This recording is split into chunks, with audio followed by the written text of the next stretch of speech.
Hello everyone, in this tutorial we will learn about parallel arrays. Now see, arrays हम सब लोग कर चुके हैं. In an array we store similar type of information. या तो सिर्फ इंटीजर वैल्यू स्टोर कर रहे हैं या सिर्फ फ्लोटिंग पॉइंट और करेक्टर. जो भी हम स्टोर कर रहे हैं एलिमेंट्स सबकी टाइप सेम होगी, राइट. नाउ से हमारे पास एक प्रॉब्लम आई है कि हमें 5 स्टूडेंट्स का रिकॉर्ड स्टोर करना है. अब उस रिकॉर्ड में हमें क्या क्या स्टोर करना है?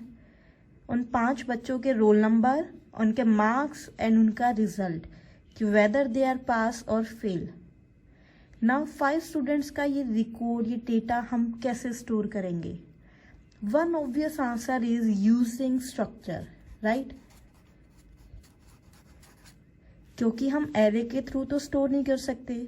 एक सिंगल एरे में हम ये तीनों इंफॉर्मेशन एक साथ स्टोर नहीं कर सकते, राइट. ये हम पहले भी कर चुके हैं. एरे में ये हमारी डिसएडवांटेज थी कि अगर हमें हेट्रोजीनियस डेटा जो होमोजीनियस नहीं है वो स्टोर करना है, देन हम एरे यूज नहीं कर सकते as it stores only homogeneous data. So what is the solution to this problem? So हमारी जो प्रोग्रामिंग लैंग्वेज है वो स्ट्रक्चर को सपोर्ट नहीं करती, या फिर हम स्ट्रक्चर यूज नहीं करना चाहते. We want to use arrays only. So solution to this problem is parallel arrays. They are also known as structure of array. Now question is, array के थ्रू हम कैसे स्टोर करेंगे different data? For this, say this is our data. हमें 5 students के roll numbers given है 1, 5, 7, 8, 10. उनके marks given है, उनका रिजल्ट गिवन है, वेदर दे आर पास और फेल. P रिप्रेजेंट कर रहा है पास, F रिप्रेजेंट कर रहा है fail. Now what should we do? देखो, पैरेलल एरे का मतलब है जितना भी डेटा है हमारा एक सिंगल स्टूडेंट का वो सेम इंडेक्स पर हम स्टोर करेंगे. सी, हमें ये 3 चीजें स्टोर करनी है, roll number, marks and result. For that हम लोगों ने 3 डिफरेंट एरेज बना लिए, for roll number, for marks, for result. ये 3 डिफरेंट एरेज हैं. This is my first array, this is second array and this one is my third array.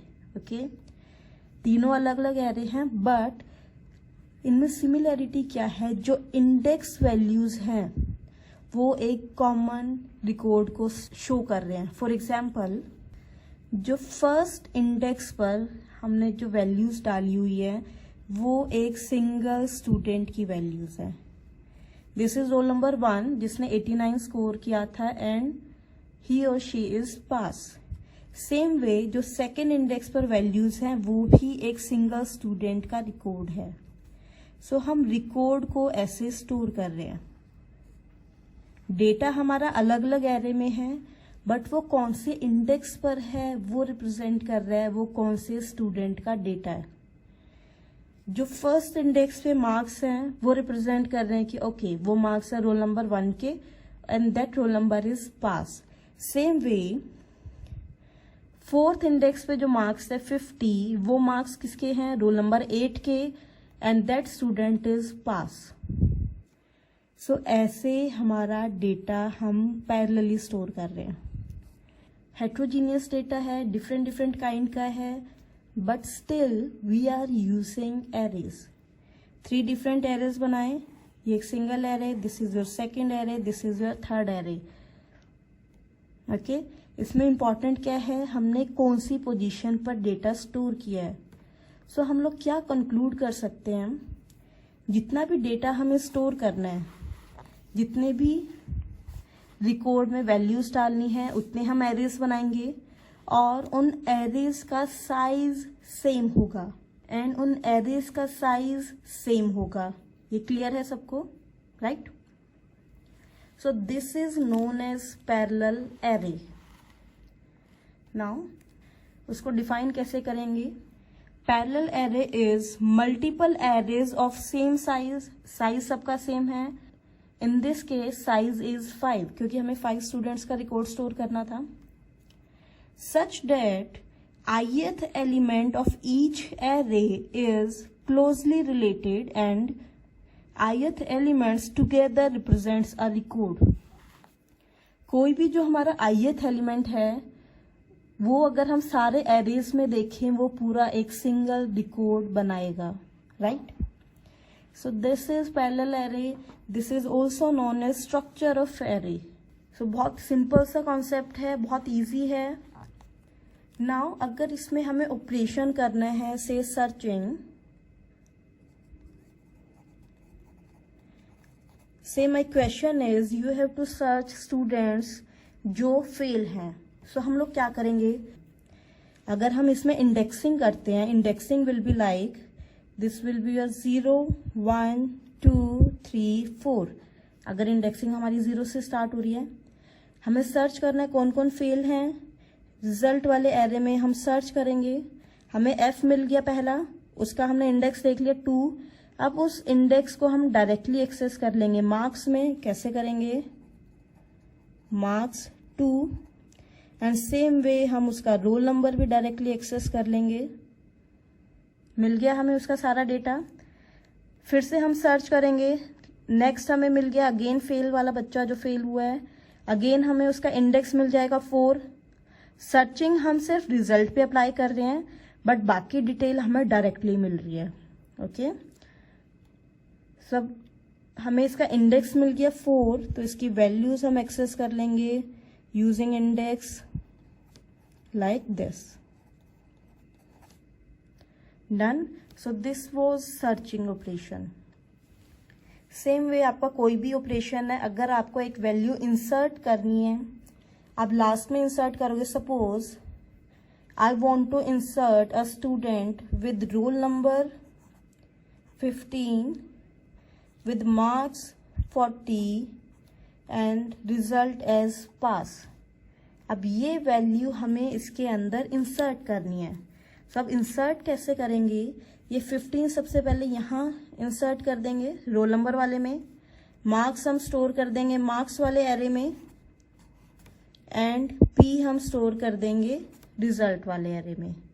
Same way अगर कोई value आपको डिलीट करनी है, से आपको रोल नंबर 5 का डेटा डिलीट करना है, तो सबसे पहले आप रोल नंबर वाले में 5 को डिलीट करोगे, फिर उसके कॉरस्पॉन्डिंग मार्क्स वाले में से उसको डिलीट करोगे, और सेम इंडेक्स पे आप रिजल्ट को भी डिलीट करोगे।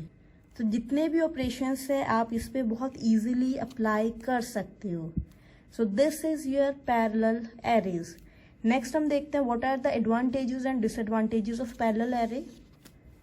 सो सबसे पहले है what are the advantages of parallel array. First is can be used in languages which support only arrays. बहुत सारी लैंग्वेजेस ऐसी है जहां हमारे पास रिकॉर्ड को स्टोर करने का सिस्टम नहीं है, या स्ट्रक्चर हमें प्रोवाइडेड नहीं है, क्लास प्रोवाइडेड नहीं है। सो जितनी भी ऐसी लैंग्वेजेस हैं वहां हम पैरेलल एरेज यूज कर सकते हैं अगर उसमें एरे का कॉन्सेप्ट है। Next, these are simple to understand and use. आप जितने भी ऑपरेशंस है सबको अप्लाई कर सकते हो इस पे बहुत ईजिली। समटाइम्स जब हम रिकॉर्ड्स को डिक्लेयर करते हैं यूजिंग अदर फीचर्स, वो मोर कॉम्प्लेक्स है as compare to parallel array. Next is if the number of items is small, array indices can occupy significantly less space than full pointer. अगर हमारे पास जो records हमें store करने, like इसमें हमने सिर्फ 5 रिकॉर्ड्स को स्टोर किया है, अगर ऐसे कम रिकॉर्ड स्टोर करने हैं, in that case parallel arrays are more efficient as compare to other methods जहां हम पॉइंटर्स यूज करते हैं। And last is sequentially examining a single field in the array is very fast because it exhibits locality of reference and cache behavior. Sequentially examining, suppose आपको सिर्फ और सिर्फ सब बच्चों के मार्क्स को चेक करना है, तो एक सिंगल एरे में आपको चेक करनी है सारी चीजें। In case of parallel array उसमें वो फास्टर है as compare to other methods, because locality of reference का मतलब है जो हमारे आसपास मेमोरी लोकेशन में जो डेटा स्टोर है वो हम जल्दी एक्सेस कर सकते हैं as compare to other data. ठीक है, तो जब भी सिक्वेंशियली अगर हमें कुछ भी चेक करना है, हमारी एप्लीकेशन ऐसी है जिसमें हमें सिक्वेंशियली डेटा को एक्सेस करना है, ऑफ सिंगल फील्ड, या तो सिर्फ हम मार्क्स को चेक कर रहे हैं या फिर सिर्फ हम उसका रिजल्ट चेक कर रहे हैं, in that case parallel arrays are much faster. So these were the advantages. Next देखते हैं what are the disadvantages. Now अभी हमने बात की सिक्वेंशियली की, but if that access is non sequential, या फिर एक सिंगल फील्ड को हम नहीं चेक कर रहे हैं, we are examining multiple fields, in that case these are slower than other methods. So this was the disadvantage. And next is they are expensive to grow or shrink. Now what does it mean? जो हमारे array के disadvantage है वो यहाँ भी apply होंगे. से array हमारा स्टैटिक है, उसमें आपको साइज पहले से डिक्लेयर करना है. आपने सारे रिकॉर्ड्स का साइज ले लिया, जितने भी एरेज लिए हैं सबका साइज ले लिया 10, बिकॉज आपको लगा ओके मैक्सिमम मेरे पास 10 रिकॉर्ड्स आएंगे, 10 स्टूडेंट्स का डेटा मेरे को स्टोर करना है. बट आपके पास आगे 15 स्टूडेंट्स, तो आपको सारे फिर से न्यू एरेस बनाने पड़ेंगे, रीअलोकेट करना पड़ेगा. So that is why this is expensive.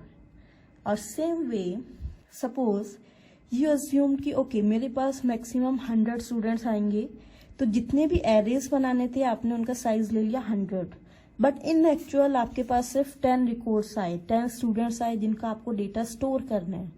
तो बाकी जो 90 का डेटा है वो वेस्ट हो जाएगा. So that is why they are expensive to grow और shrink. So these were the disadvantages. Advantages हमने कर लिए हैं. पैरेलल एरे का कॉन्सेप्ट बहुत सिंपल है. So I hope everything is clear to you and there is no doubt. If you have any doubt you can ask any time. Keep learning, stay safe.